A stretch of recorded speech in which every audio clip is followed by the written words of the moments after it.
સુરેન્દ્રનગરના કોંડ ગામના ખેડૂતોની આજે સરકાર સાથે બેઠક છે। વીજ લાઇનના વળતર મુદ્દે 11 જેટલા ખેડૂતોની યોજાશે બેઠક। ધ્રાંગધ્રાથી વટામણ ગામના ખેડૂતોનું 32 દિવસીય આંદોલન યથાવત છે। ભાજપ એમએલએ પ્રકાશ વરમોરાની સાથે ખેડૂતો સીએમ કૃષિ પ્રધાનને મળશે તો ગાંધીનગરમાં એમએલએ પ્રકાશ વરમોરાના નિવાસસ્થાને પહોંચ્યા છે ખેડૂતો। નવી જંત્રી પ્રમાણે વળતર અથવા તો માસિક ભાડું ચૂકવવા ખેડૂતોની માંગ છે।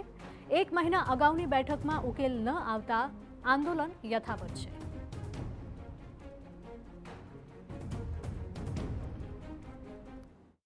ખેડૂતો આ લાઈન બાબતે સહમત છે, પણ ખેડૂતોને પણ યોગ્ય વળતર ચૂકવવામાં આવે।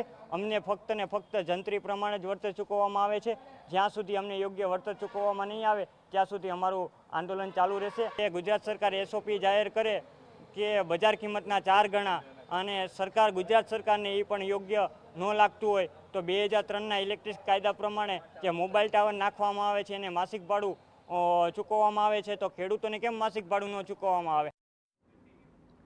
તો આ સાથે જ ખેડૂતોની માંગ છે। 1 મહિના અગાઉ પણ ખેડૂતોએ માંગ કરી હતી, ત્યારે ખેડૂતોની સરકાર સાથે બેઠક મુદ્દે પ્રકાશ વરમોરાની પ્રતિક્રિયા સામે આવી છે કે જમીનોના ભાવ અગાઉ કરતાં વધ્યા છે, એટલે ખેડૂતોની પણ માંગણી છે કે વળતર વધે। સરકાર સાથે બેઠક કરવી સકારાત્મક ઉકેલનો પ્રયાસ છે, ત્યારે અગાઉ પણ સરકારે ખેડૂતોની બાબતોને ધ્યાને લીધી છે। 2022 પછીના છેલ્લા 3 વર્ષમાં જમીનોના ભાવ હળવદ અને ધ્રાંગધ્રામાં 3 ગણા 4 ગણા વધ્યા છે। કોઈ પણ માણસ અહીંયા કોઈ પણ જોવે તો જે જમીન પહેલાં 5 લાખ રૂપિયા વીઘો હતી, આ છેલ્લા 3 વર્ષમાં એ જમીનોના ભાવ 15-20 લાખ રૂપિયા 3 ગણા 4 ગણા ભાવો વધ્યા છે।